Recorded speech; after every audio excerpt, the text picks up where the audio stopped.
Okay, here we are. It's February 14th.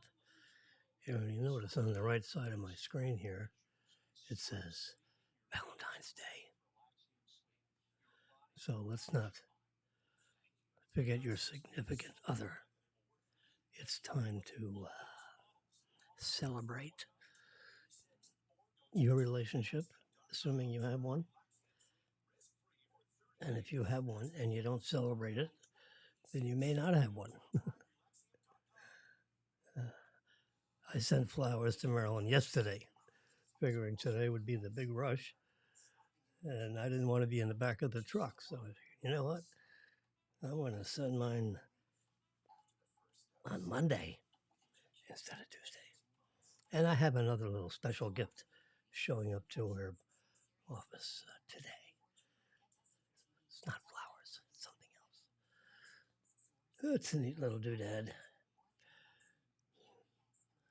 So, all right, so continuing my little dialogue, I put you through on my blood sugar insulin adventure. And let's do my little pictorial.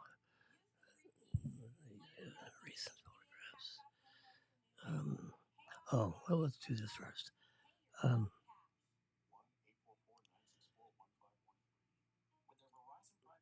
Just a notice that there's if you're an iPhone person, iOS 16.3.1, right there. iOS operating system 16.3.1 is now available. And so you should download that, install that. It has security updates and so forth for your security. A lot of other things that make the phone run better. So that's something put on your list of things to do. It's 4 on average, depending on your device. I've got a couple iPads and an iPhone. 4 point, there it is, 4.79 gigabytes. So you want to be on your Wi-Fi so you don't burn up all your digital data. So if you're not home, you're in the office, and you can connect to their Wi-Fi, then go ahead and download and install it. Otherwise, wait till you get home.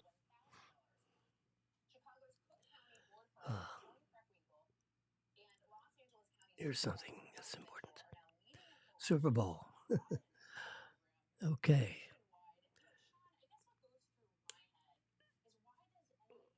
You see the guy that everyone's complaining about? And saying that the referees didn't do their job right? Well, here's what he's doing is he's holding onto his jersey. The player admits it was holding. So that's why the ref called it the way he did. You can see right here, he's got his hand on his jersey. So that's not allowed. You want to tackle him, tackle him. You want to put your arm around him, you can do that. But holding onto the jersey when you got a receiver going after a pass is not legal. It's it's defensive pass interference, and of course that's what's set up.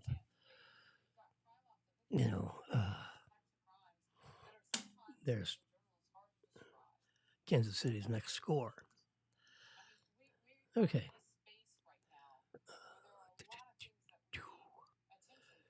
Here you go. Question. Take me through that holding call on the final drive against the Eagles. What did you see there? Now, this is going to Major League Football. This is a Major League Football tweet. tweet, tweet, tweet. And it says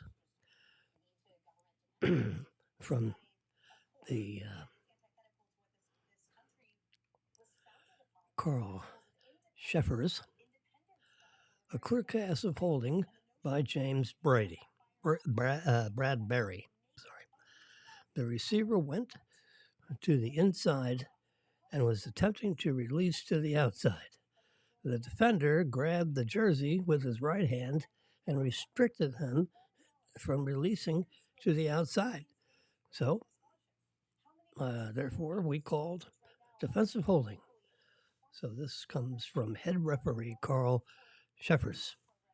And they have, photographic evidence of him holding the jersey.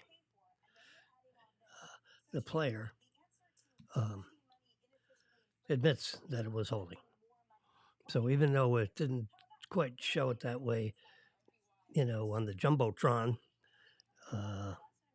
when you're on the field and you're standing right there or running right along, you can see it. And they saw it. And, that's that. Anyway, so I didn't hear a lot of belly aching about people saying, this call, that call, all through the game.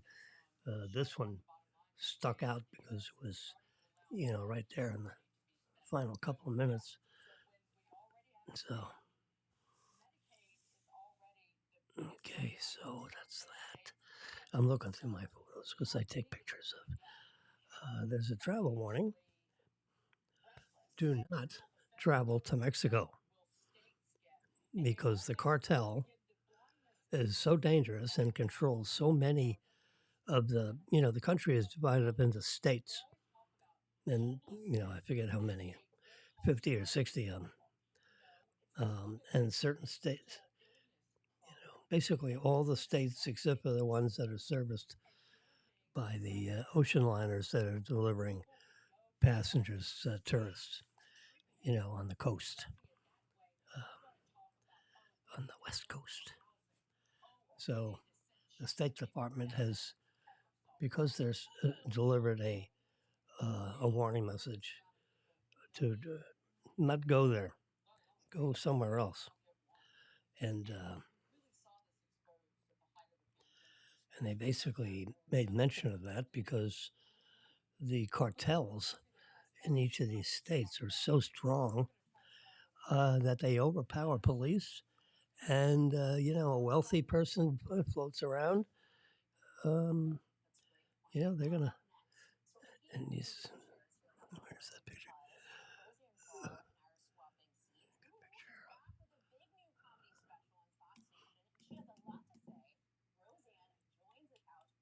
Anyway, so if you're running around with a lot of money in your pocket and you're walking around unprotected streets in Mexico, they knock you over the head, grab your money, and leave you. So go somewhere else to spend your money. All right, let's. Here is what I want to show. There's a picture of a wallet. So if you've got a lot of bills hanging out of your wallet,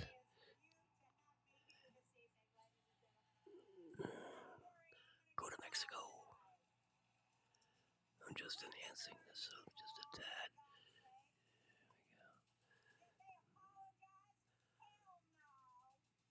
There you go.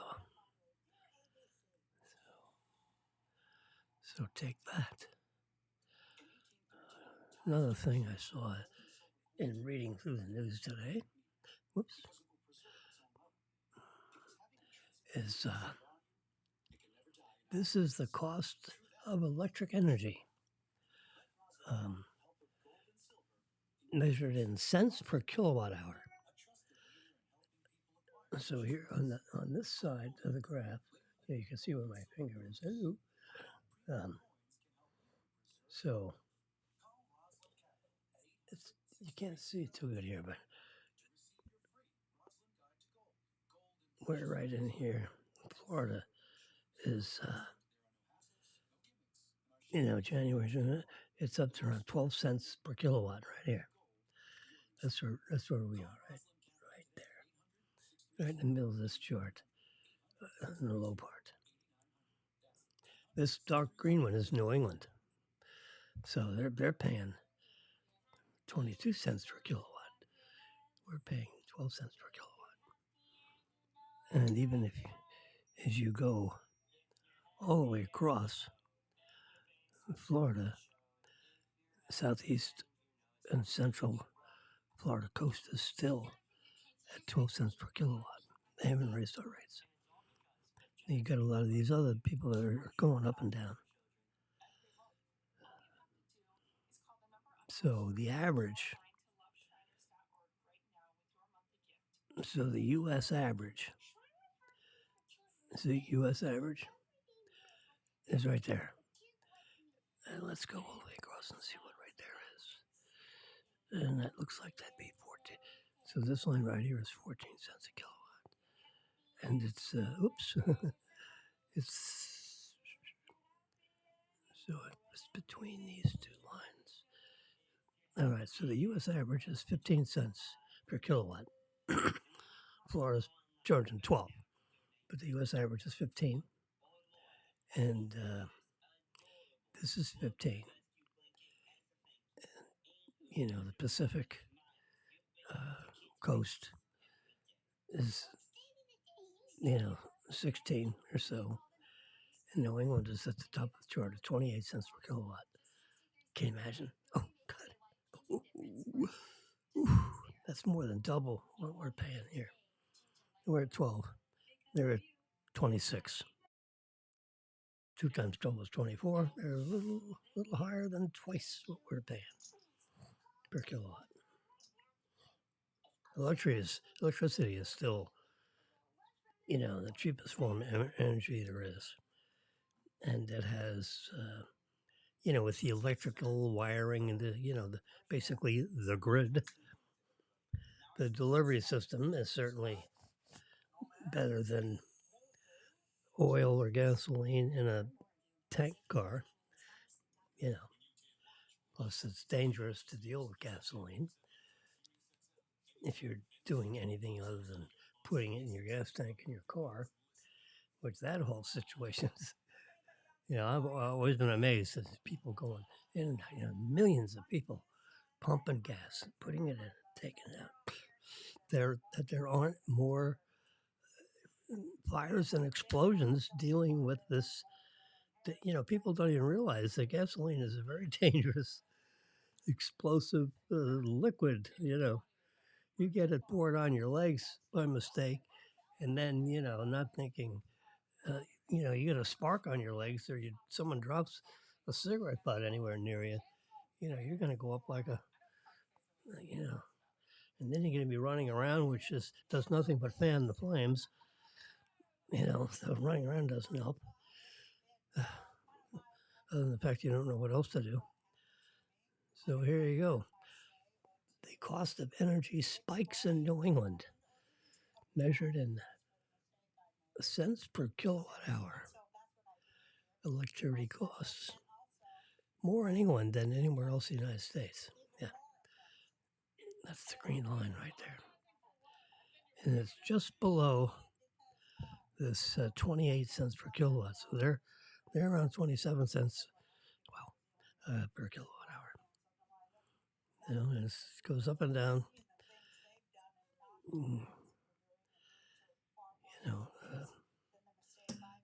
Biden has caused quite a problem with our energy expenses in the country because he's cut off the pipeline, so everything that Reagan set up, his initial couple of days was, let's reverse, Trump, let's reverse everything that Trump has done because Trump must be bad.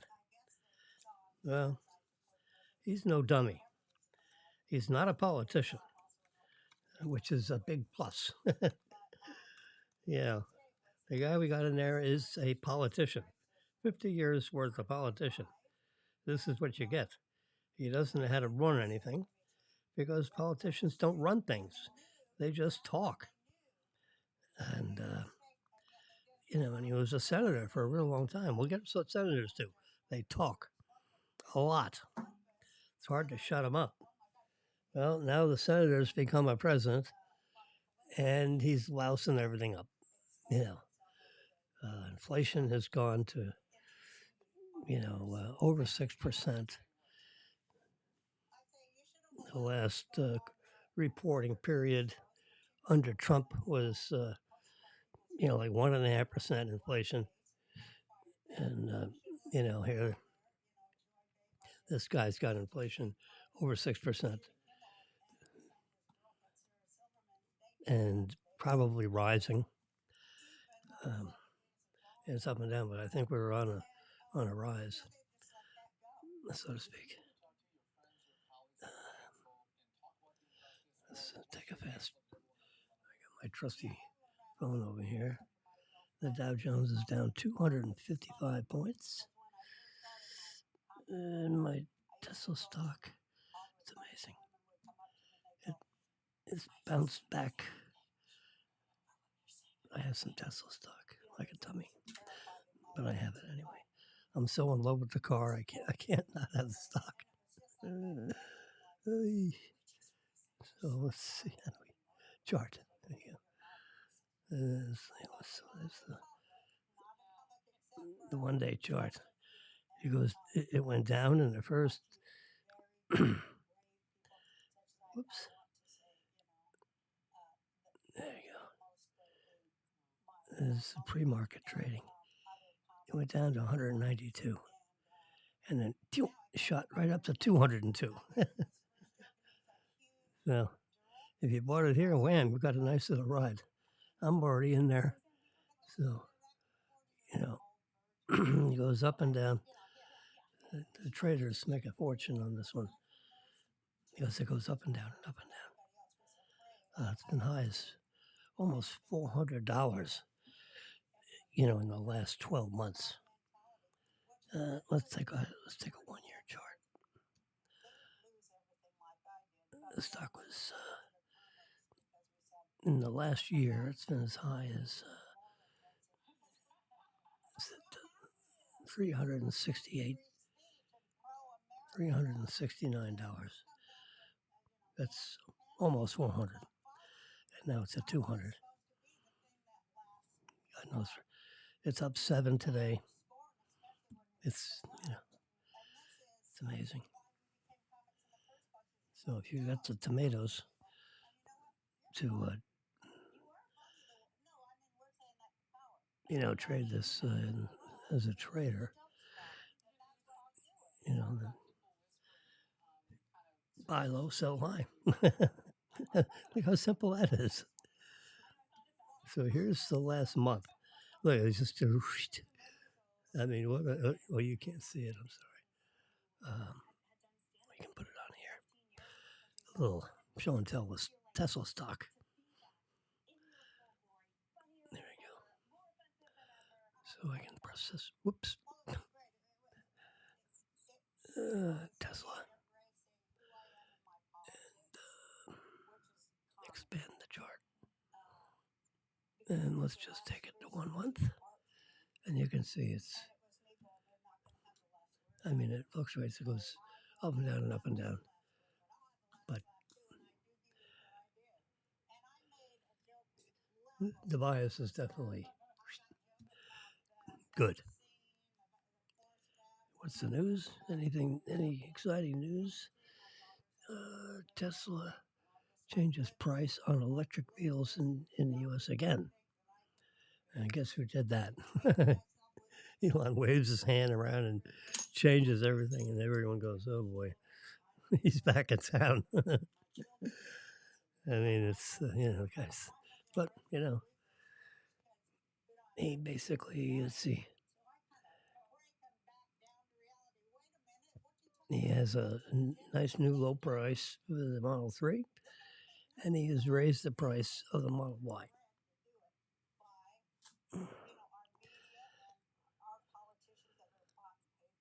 The Model 3 saw a price cut of $500 to $42,990, and the Model Y, they raised it by $1,000 to $58,990. So there's a 42 to 58. Wow, that's a $14,000 price difference between the two cars. I guess the demand is just so high for the Model Y. They're trying to dissuade Model Y people to try to get things going for the Model 3. Plus, the other news is hardware package 4 that might be in previous news. Let's see.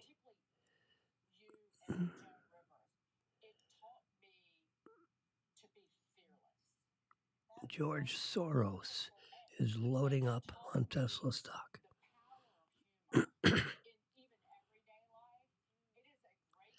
George Soros increases Tesla stake by 270%.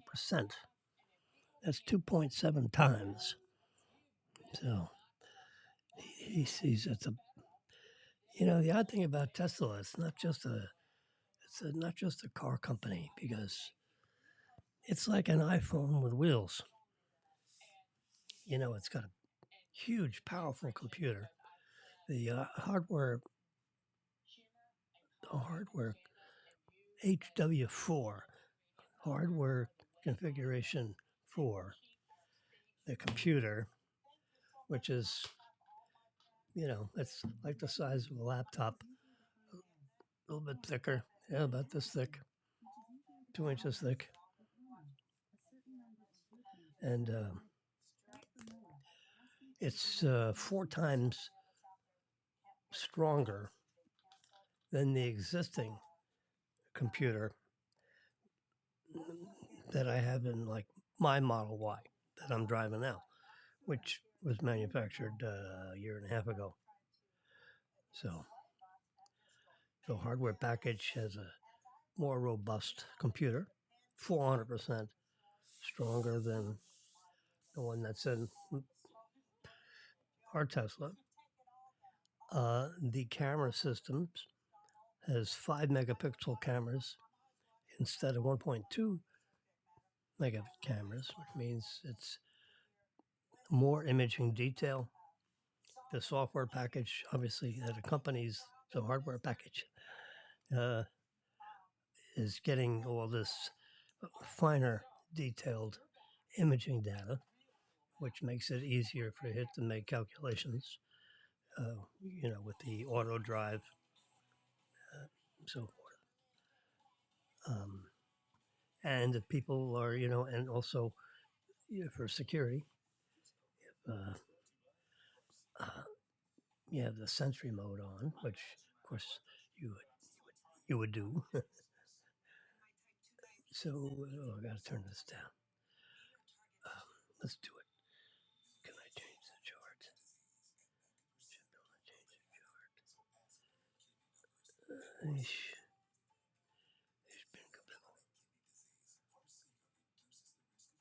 Style. Yeah, let's make it mountain. Yeah. There you go. See? And let me turn the brightness down. Right there. There you go. Look at that. I gotta get that a little closer. That's the Tesla stock. So it was down around $108 a share, and now it's around 200. That's probably going to be jiggy jaggy. You had a little turn down thing. Now it's probably going to go up. Another 10 or 20 points. And as the story goes, so I just thought I would share that with you.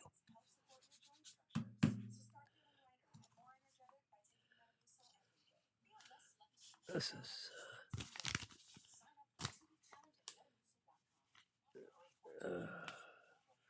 my AARP membership needs reinstatement, which means that it was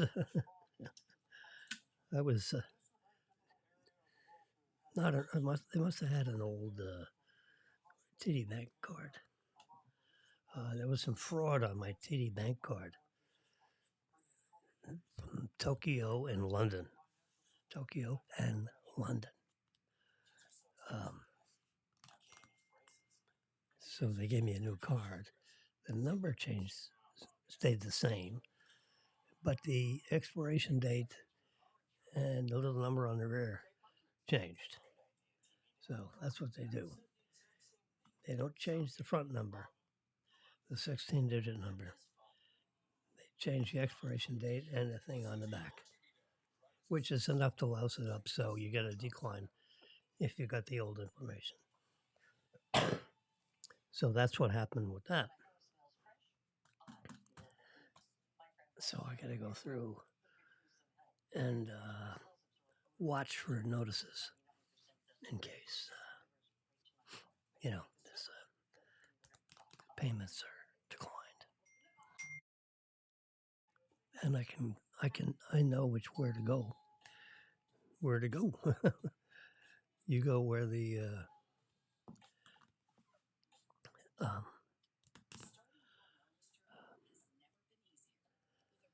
I go to my TD Bank and go over to the transaction thing and just go down the list and see what they declined.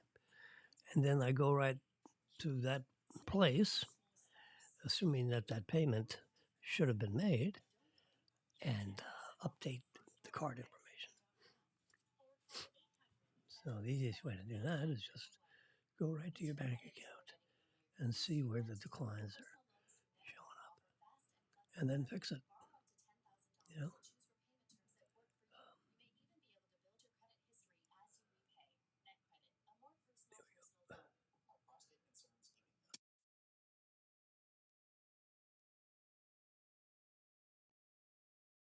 Whoops, a little epidemius. Let me plug this in. It goes through my soundboard.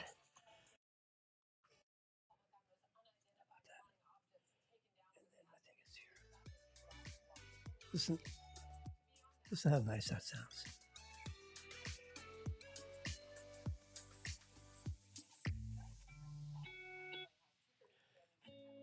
But we'll turn that down a little bit so we're not competing too much with epidemius. I love that. It's a 3-hour cut of music that's royalty free.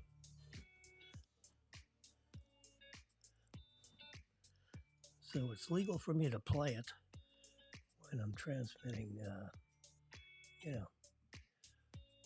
when I got a show, like what we got going here. So I can have it start off with the program. I can have it go on the end. I usually put about 30 seconds or so of in front of every broadcast and at the end of every broadcast.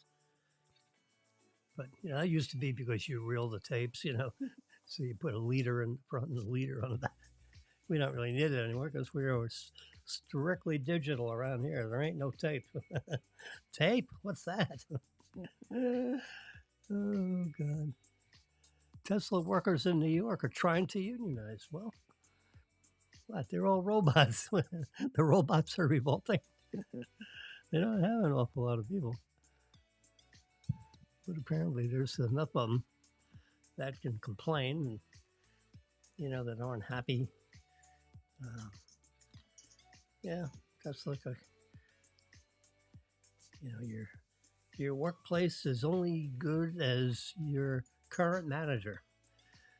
So Tesla's got a constant battle on their hands. Try to manage. You got to manage the managers. That's the way it goes. Look at this. 1 out of 3 men plan on using artificial intelligence for their love letters.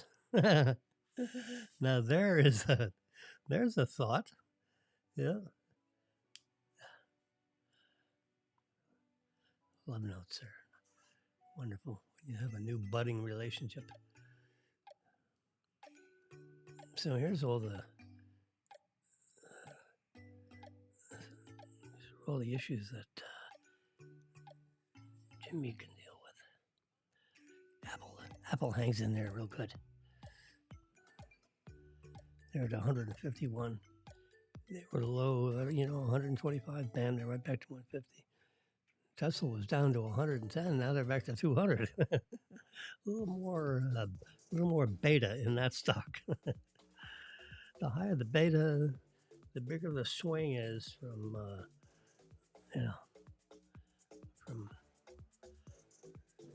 the Dow Jones as a whole. All right, let's that away. Oh, I need to. This is actually a program. It's not photos. All right, let's go back to this. Whoops. There we go. This is a photo. This is the New England and all the USA costs of electricity. This is a nice chart. It definitely caught my attention this morning, which is why I imaged it so I could share it with everybody. All right, so we went over the football thing, so you guys can challenge back. the head judge says, and they interviewed, news people, not the judges, but news people interviewed the offender, and he said, "Yeah, I was holding on to his jersey." Yep, he was on George Sherman Show, the podcast, the Richard Sherman podcast. So you can tune into that, and you can hear where the player admitted he was holding a jersey. Not allowed. Not allowed to hold there. You can tackle him. You can hold him. You can do whatever you want. You can tackle him. Once he touches the ball. Now, if he's a receiver, you can't tackle the guy before he catches the ball. That would be roughing the receiver, aka pass interference. Because if you tackle the guy before he's got the ball, you're interfering with him being able to catch the ball. Now, if you turn around, you can try to catch the ball. So you're both trying to catch the ball. And if you all tangle up with each other, there's no offense. But you got to have the sense to turn around and take a look. But if you turn around at the wrong time, you're going to slow down a little bit, and the receiver is going to get ahead of you even more. So that's why he can't run around backwards, because you can run backwards a little bit slower than running forwards. Anyway, so that's my thing on that.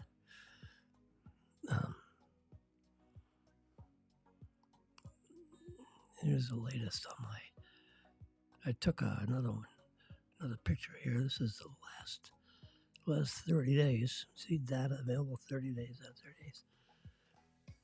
So I'm going to have an appointment, assuming that these nurses call me. So I said, so what's next? The doctor, I had an appointment with a video conference call with him yesterday. Good man. Yeah.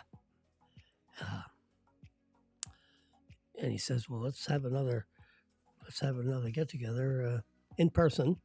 I said, okay. And I said, I'll bring some show and tell. I'll bring you some copies of some graphs so you have some data to see, because this is going right under my arm. Now you can, I can give you the software app and my password, and then you can see my blood sugar anytime you want from anywhere in the world. As crazy as that seems. Yep. Freestyle Libre is, they have a Freestyle Link, I think it's called. Can I tell by looking at this?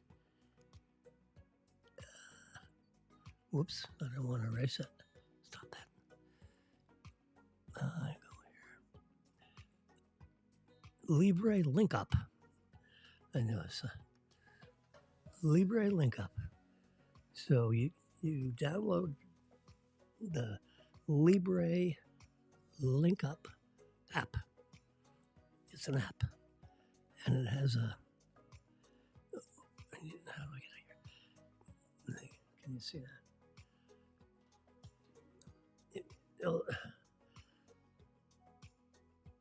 It's this little. It's this brown one next to the T.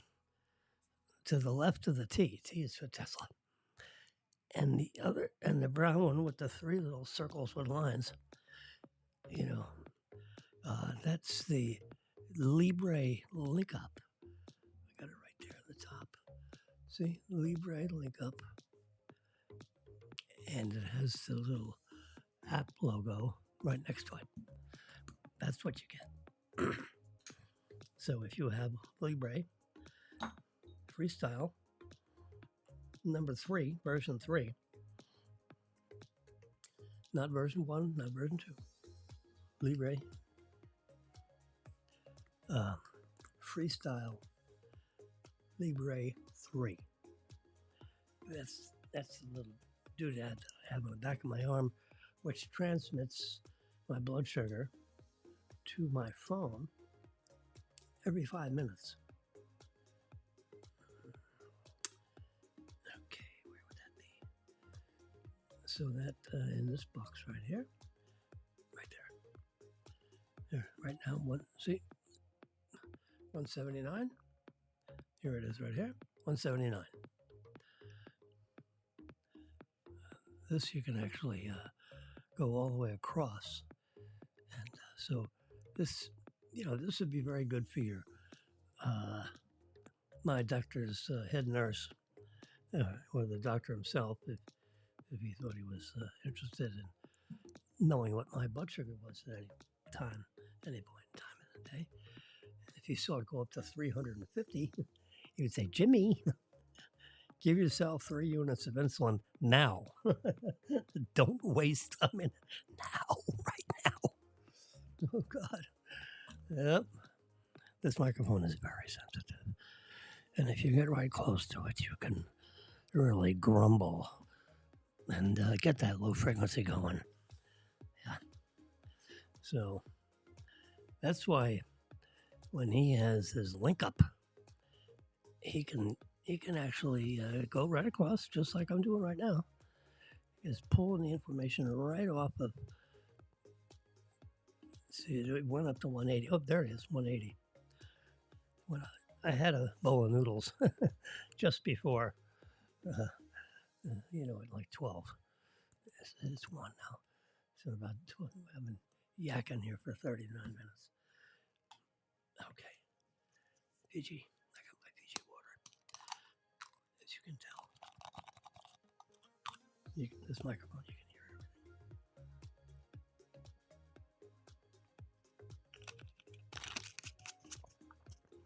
Put that right on there because I wave my hands around. I always put the bottle caps on because wham, I'll knock it over.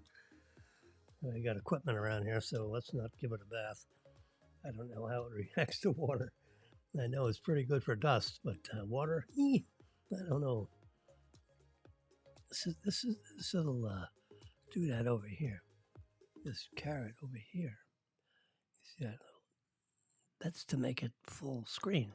It's already full screen here. Boing, it makes that a little bit bigger. So,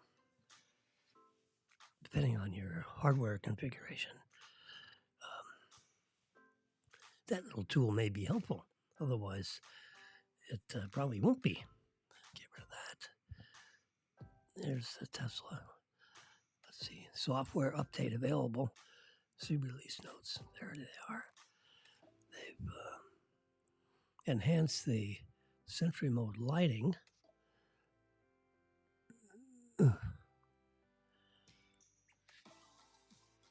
It softly pulses the headlights to indicate that your vehicle is recording video. The pulsing stops after 60 seconds or when the vehicle is unlocked. Or when the shock leaves your car alone. I thought that'd be a good idea. Just take the headlights and go, just, and let them know this car's alive, baby. You know, you don't want to mess around with this sucker. Let's see. So the car is parked. And where is it located? There it is. 8101 Okeechobee Boulevard. And why is that? Because, see this building right here? This is a bank building. And in the big conference room or on the second floor,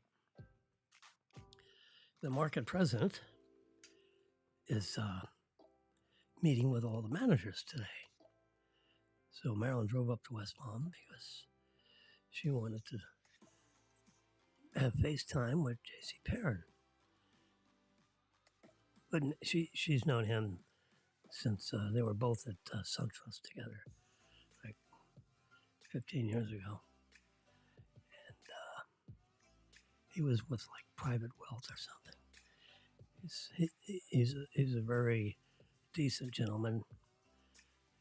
You know, he's got some seasoning. His mid-60s, probably early 60s. And, so he's been a good player in the banking community for 20 years. And now he's president of one of the most affluent markets that Seacoast Bank has. And Seacoast Bank, ain't no turkey. It's running around $12 billion now. Be with a boy. And they've done a lot of buying of community banks. And the state of Florida probably likes that. Because some of these banks are a little out of kilter. And, I know one of the banks they bought, a little system of 5 or 6 banks, and in Broward and Palm Beach County, and his loan to deposits was like 130%. What? No. Banks run loan to deposits very similar to people, or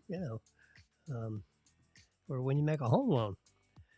The loan to deposit shouldn't, it should be, 70%, like maybe 78%, not 80%. National Bank, oh my God, the Federal Reserve would be all over your butt if you got to 80%. Because the banks don't run at 80%. They run, high performance banks run at 78%, not 80. Well, this little bank chain I'm talking about was at 130%. So they were essentially borrowing money from the Fed and then lending it out because they didn't have enough of their own capital. And that's how they look at it. They say, you're borrowing money from the Fed and then lending it out. So unless you grow the bank, or you need to let these loans run off and don't replace them, so the loan department would be out of business for a year while you shrink your loan portfolio or sell the portfolio off. Take a chunk of it and sell it off so that you're at 75% loan to deposit. And when it gets up to 80%, bring in more deposits. Don't go past 80, or we're going to, come in here and start screaming at you.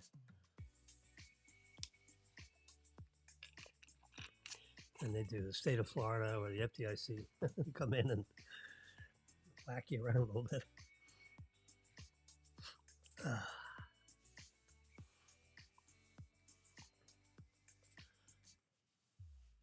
So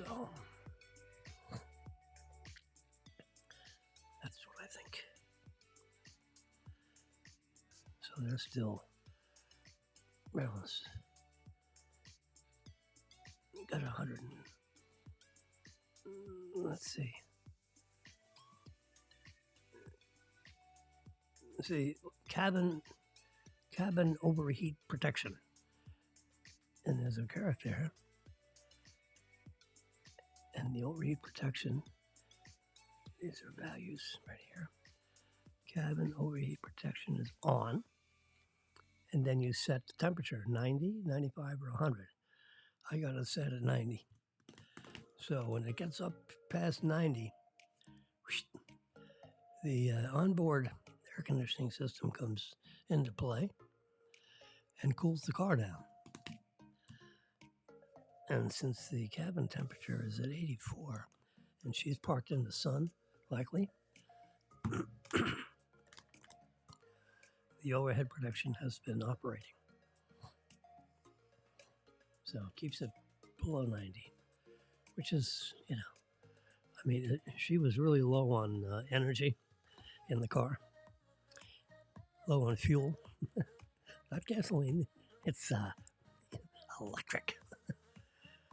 It's got a big ass battery. I mean, the battery is the whole bottom of the car. I mean, literally the entire bottom of the car, from the front wheels to the back wheels, side to side, the entire bottom.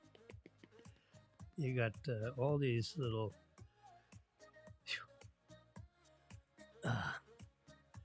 lithium-ion batteries, and they're packaged. They're all standing up. They're packaged in like 14 packs of about 250 batteries in a pack. So it's about 25 volts, at whatever amps. A lot. And all these packs then get wired in series. And if you multiply 25 by 14, let's do it, if my memory serves me correct. So I think the battery packs are 25 volts times 14. There you go, 350. You can see that, 350. I do it on this one. These calculators are great. So let's clear it. Clear everything. 25 volts per pack, and there are 14 of them. And they're all wired in series. Bingo. 350 volts. So when you plug in to your house, 50 amp circuit, 230 volts, it goes into a charger. Literally, there's a charger in the car, towards underneath the back seat. You can't see it.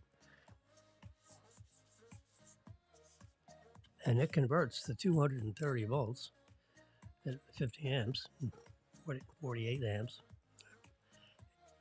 to 350 volts DC, because that's what all these packs add up to. So why do they have the 14 packs? Well, if any pack failed, then you'd be at 325 volts. Well, the car can operate at 325 instead of 350. So you don't want all these batteries in series, because if one goes dead, the whole battery goes dead. You don't want that, because then the car don't run. So they figure, 40% of these batteries can be disrupted somehow, and you still have enough energy to, keep on going. You wouldn't get the same range, but at least you could get somewhere and get your car looked at by a Tesla service guy.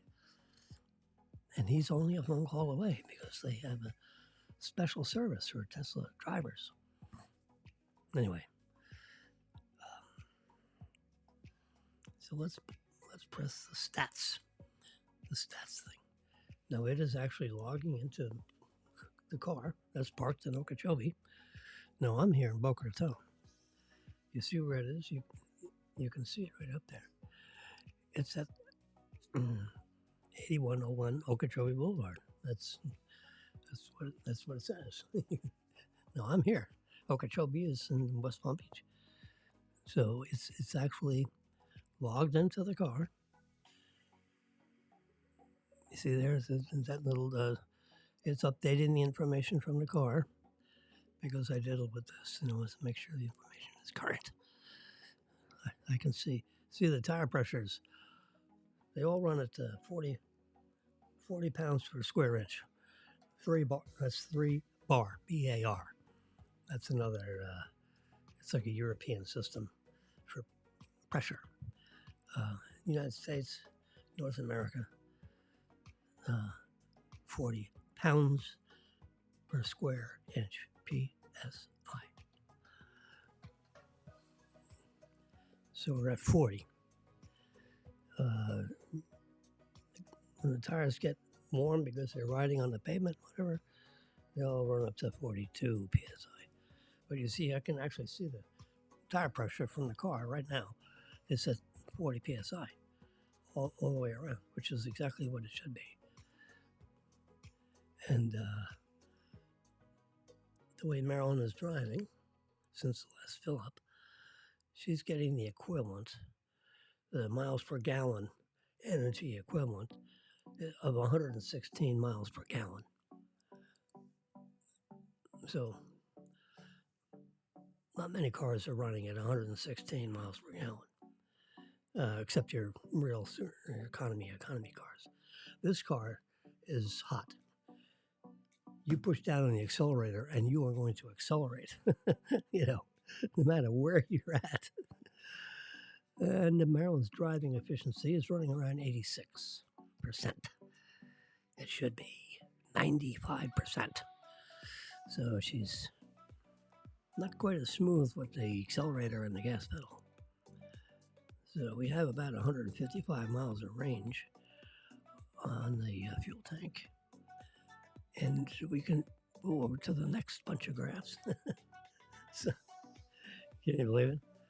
So this is from December 9th all the way to February 13th. It's got every time. So on the 9th, we added so many kilowatts. This is all in kilowatts. Every time we filled up the tank, going back to the first week in December. And some fill-ups are pretty big. This one she did last night at the supercharger station. We keep on getting blocked out. From where we plug in our garage. So Marilyn wants me to talk to the property manager, and see if we can get our own plug. And we'll pay for the electrician. See if she'll do the same kind of thing that she did with the good doctor. All right, so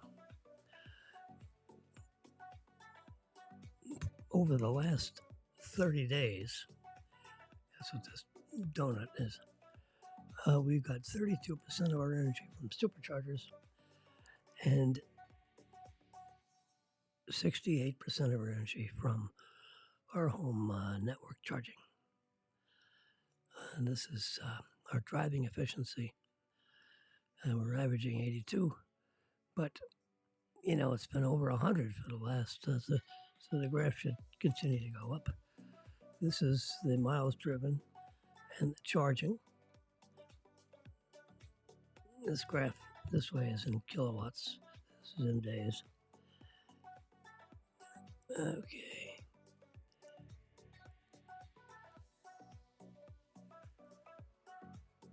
And this is a depressing graph. It continues to go down. And it's right down around the average 300, about 295.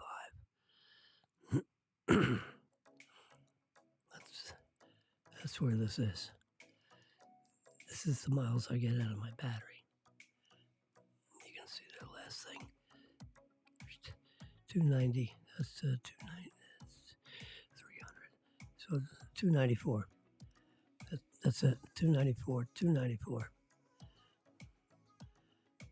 And that last thing that we looked at was 294. So there's basic agreement with this last graph here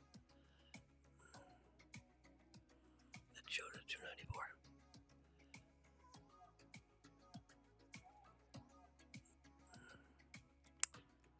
So, driving efficiency for the car with our two drivers is 94%. That's better than 71% of everyone else driving these kinds of cars. So that's good. I like to be on this side of the hump. As a mathematician, I know that.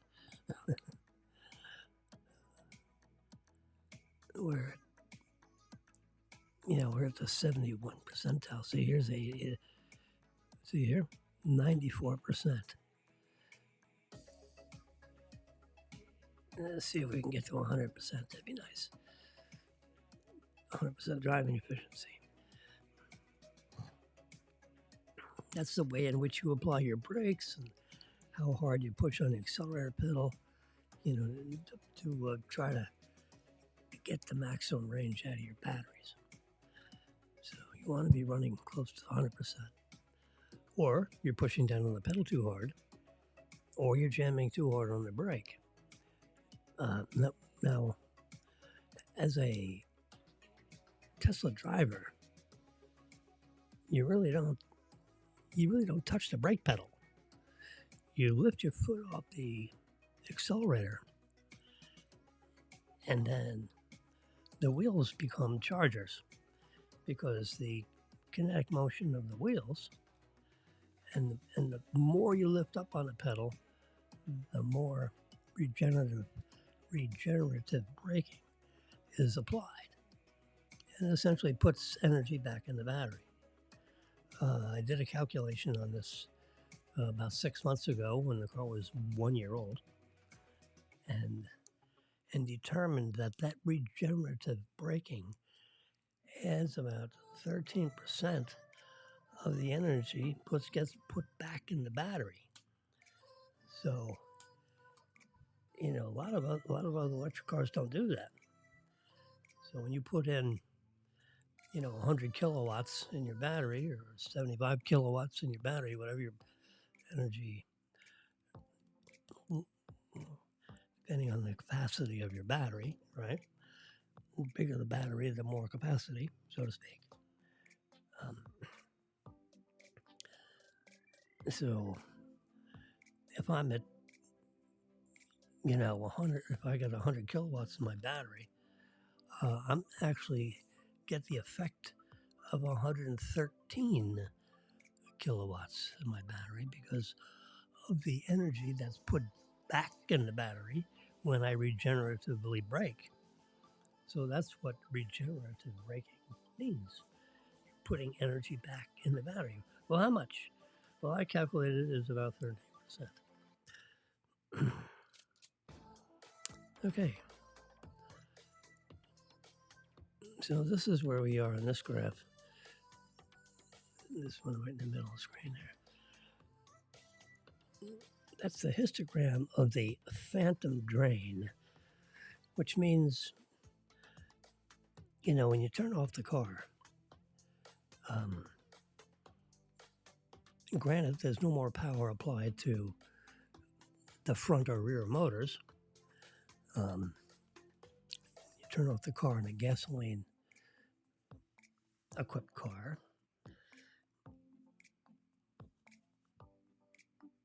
Internal combustion engine,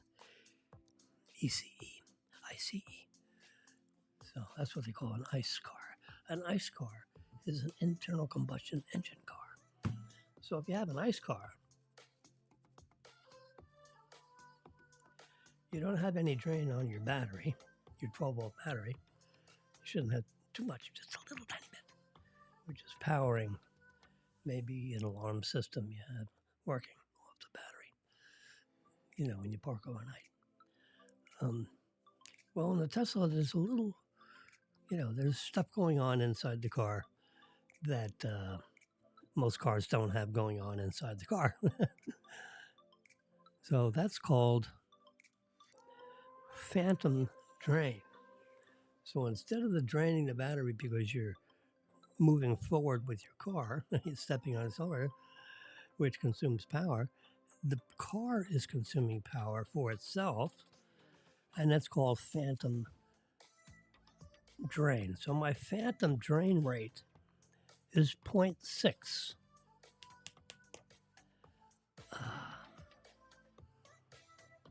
Wilson's drain rate is 0.61, better than 22% of the users. So as the phantom drain rate goes down, this dotted line moves to the left. And, you know, a lot of the users are below 3. I'm at 0.6. A lot of the users are 0.3. So, you know, and the reason why the phantom drain rate is a little higher for us than others is that we live in Florida and we have the emergency cabin temperature provision, which means if Marilyn just parked where she's parked today, the cabin temperature gets 125 degrees. Well, see, we don't let that happen because we have the emergency cabin temperature at 90 degrees. So the cabin temperature will never get over 90 degrees unless our battery is so low that we don't have enough energy to get home. And then that phantom, that power will not be used to, you know, then the cabin temperature would just go up and up and up because we don't have enough energy in the battery to run the air conditioner. So, which has a compressor and has fans, you know, that blow inside the cabin, you know, circulating the air all over. So, you know, that's right now we got lots of power in the battery, so, you know, we're not worried about phantom drain rates. So the system that keeps the cabin temperature below 90 will function. When and if it gets near 90, the air comes on, brings the cabin temperature down to 85 or so, and then the air will go up, and then the temperature will increase gradually, and then you know, go on, you know. So I'll keep doing that all afternoon until Marilyn gets back in the car.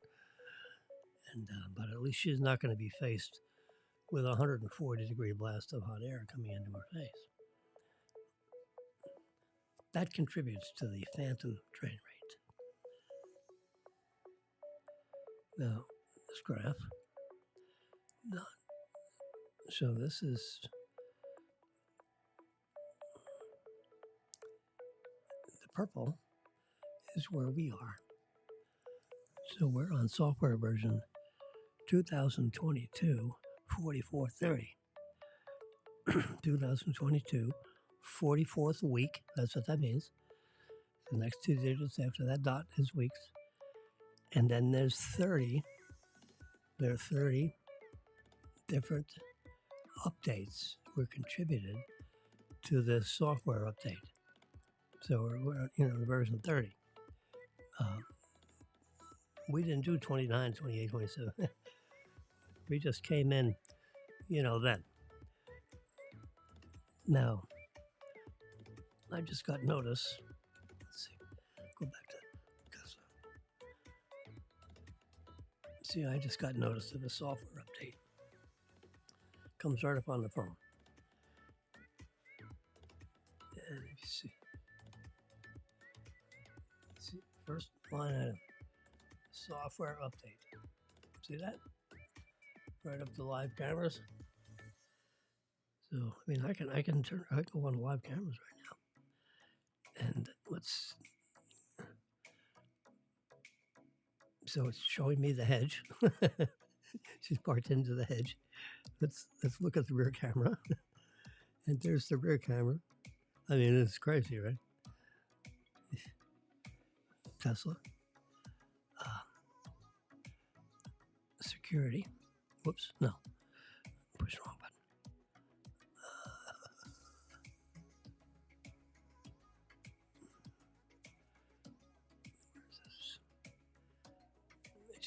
the top here in controls. So we can look at the PSI. 40, see, it shows all 4 tires at 40 PSI. And I can flash the lights, I can honk the horn, I can do things. Anyway, with this live cameras, let's go to the rear camera. Rear camera. Yeah, so you can just see the bottom edge. Here's the license plate, and then there's the parking lot, and there's all kinds of cars in the other row, and parked behind her. And I can look at the left side, and I can look at the right side, and I can look. There's an internal camera, so there's the internal camera. You got the driver's side, the passenger side, and there's no one in the back seats, no one in the front seats. So that's pretty amazing, huh?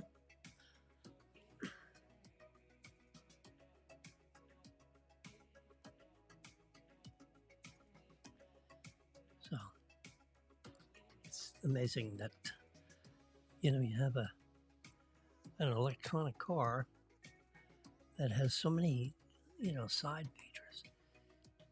If anyone starts to hover around your car like they're going to try to break in it, all the cameras start recording, and they can see the front of you, the back of you. They can see your eyeballs, they can see your retina. They can identify who you are. Unless you break into the car with your eyes closed. Not likely. So, it's a very sophisticated piece of equipment. All right, we'll go back to my blood alcohol. There we are. My blood glucose is at 187 milligrams per deciliter. That's 10 liters. That's like 2.5 gallons of fluid.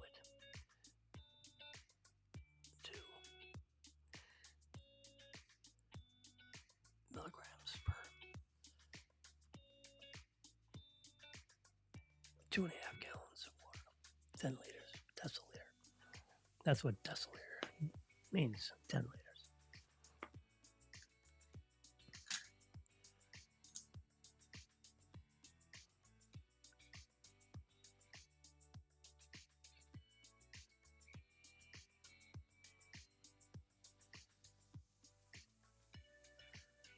All right, what else do we want to play with? Amazon. Let's press this and press this. Arriving Monday, February 27th, is my neuropathy pills, supplements. I think that's it. I don't know if anything else is coming.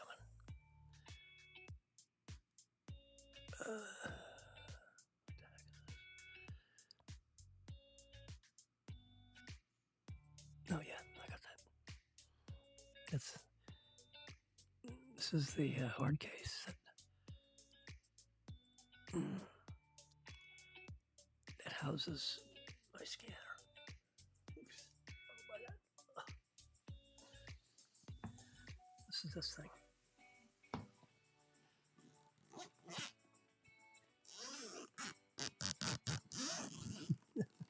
This microphone, nothing gets away from it. See, there's a little scanner right there. You can scan into this micro card, this itty bitty memory card, which is hard to see.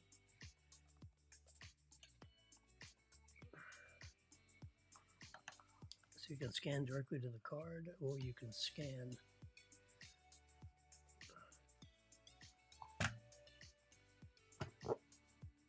into your printer software. saves an image, and you can print. So if you want to scan and print, or scan and save, I can do it. That's the hard case, which cost me what, $20 or $30, $18. There you go. What a deal! How do you not get that, right? Not that I end up want to ride around your bike, but you could. This thing has a rechargeable battery, lithium battery. So you can plug it into your computer or you run off the battery. Either way. I have something in the cart. What's this? This is a device. Let's push on it. Oops, on the cap, it has the temperature, internal temperature of this cylinder. Now that you fill up with ethylene glycol or water. Yeah, it depends on what you fill it up with. Ethylene glycol has, I don't think it, let's see. I think water itself has, salt water has a really, like salt water that you would make pasta in. You take that salt water, that concentration, and you just fill that up. And that will create a icy slurry for you. When you put this blue thing by itself, see right here, bingo. And this is a chart that tells you in 6 hours, the temperature will go from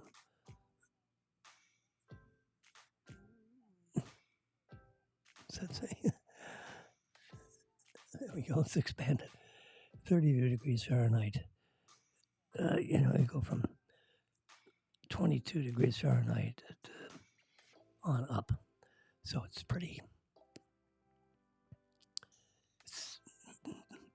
The thermos is very effective. This tells you how many pens it'll hold. These, what do you call it? These pens that dispense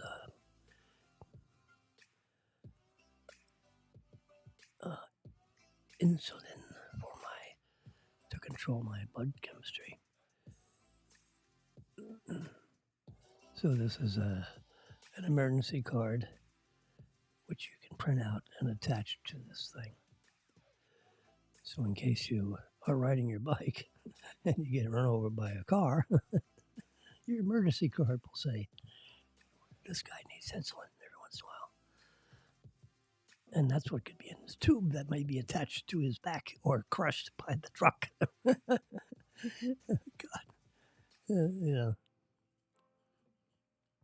So here's the device, and here's how many of these different things that you can hold. I don't intend to have bottles of insulin with needles and all that. I intend to use these. You see over here, I'm moving it. The pen. What does that say? Epidura Solo.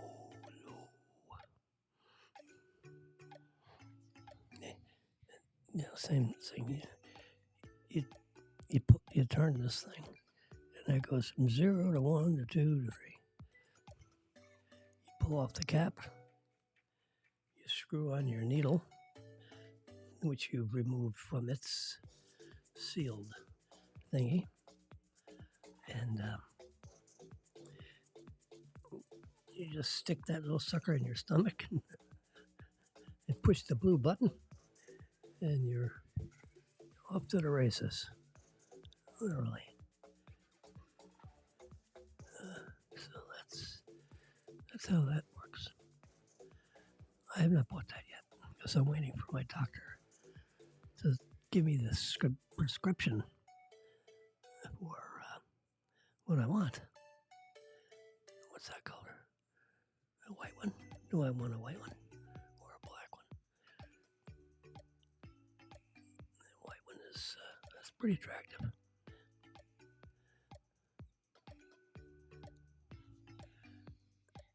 Let's add that to the cart. Okay, add to the cart. We're not buying them. I'm just putting them both in there. In my present state of mind, I think white, just to let it stand out a little bit. And this one we'll save for later. There we go. And we should be left with, there we go, left with the white one. So we're gonna, my next purchase is gonna be this thing.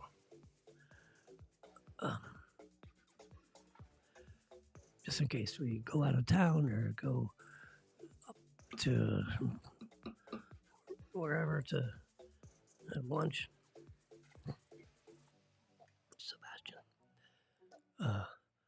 I would put, one of my insulin doodads in that cylinder and keep it in the car. And that way that would stay nice and chilled. And then I take the pen out, put it in my pocket when I go into lunch. And then when it's time for lunch, give myself a little shot. I go in the men's room and do it, or it'd probably be the best thing to pick my shirt up and so forth. You should have a little alcohol wipe. Let's see. You shouldn't just inject in your skin, but I know people, that's what they do. So here's Novolog. So there's two ways of getting the Novolog. You either get it in this canister, which holds 3 milliliters. You see 3 ml. We tap on that picture. There we go.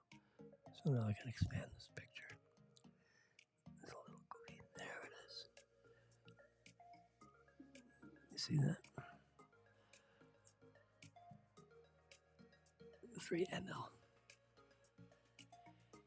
Now in this pen, this thing sticks in there, and then you screw in the needle into this thing.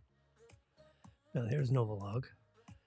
If you had it in this little glass container, and then you stick the needle in here, turn it upside down, and draw out. I'm not doing that. I'm using these pens. You dial in your dose right here. You go 0, 1, 2, 3, 4, whatever, and then you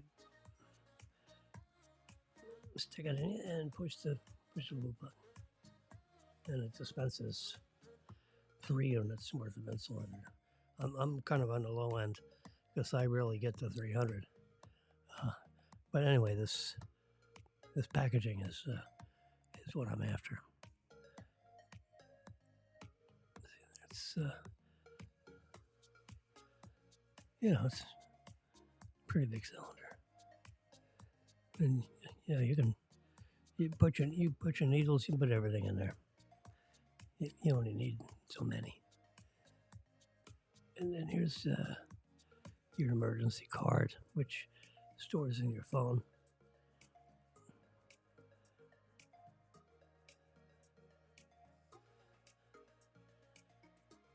There we go. Okay, so that looks. I'm glad we took a look at that because I think getting this in white makes a lot of sense because if the sunlight hit it, black absorbs heat, infrared light. So white is more reflective. So the external temperature would tend to be less of a factor if it's white instead of black.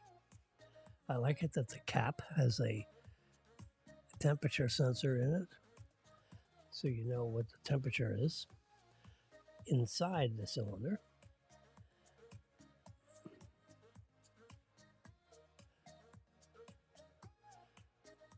A smart cylinder.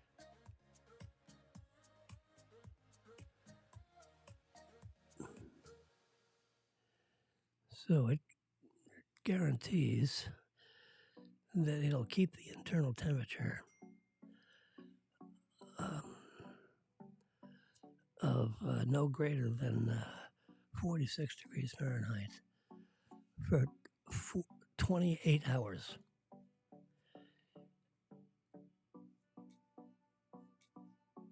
Or 48 hours. 48 hours. 28 hours for 36 degrees. 48 hours. And it could go up to 46 degrees. That's pretty good.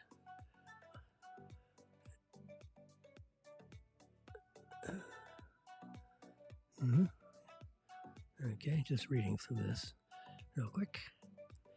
QR code, medical tag.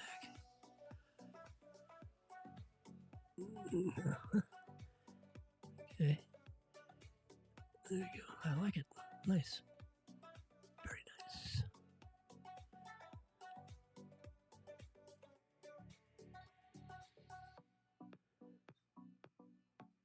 What's this? Let's give you a little tag too. That's about it. It's the same thing. Except it gives you a tag. I'd probably do without the tag. Oh, yeah, it's got to scan me. We're trying to figure out what's this patient that can't talk. Okay. All right. So I think it's about time for us to go call it a day. So I'm going to call it a day. I'm going to call it Valentine's Day. And you better send something to your sweetie. Okay, you got a few hours. You can go pick up something and then, better yet, take it to her.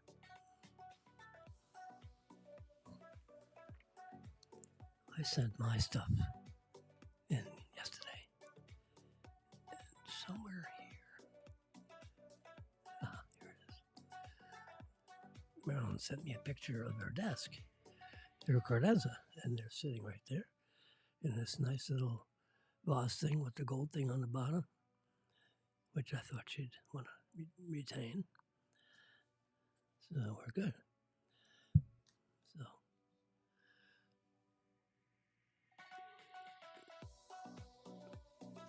So we're going to say goodbye.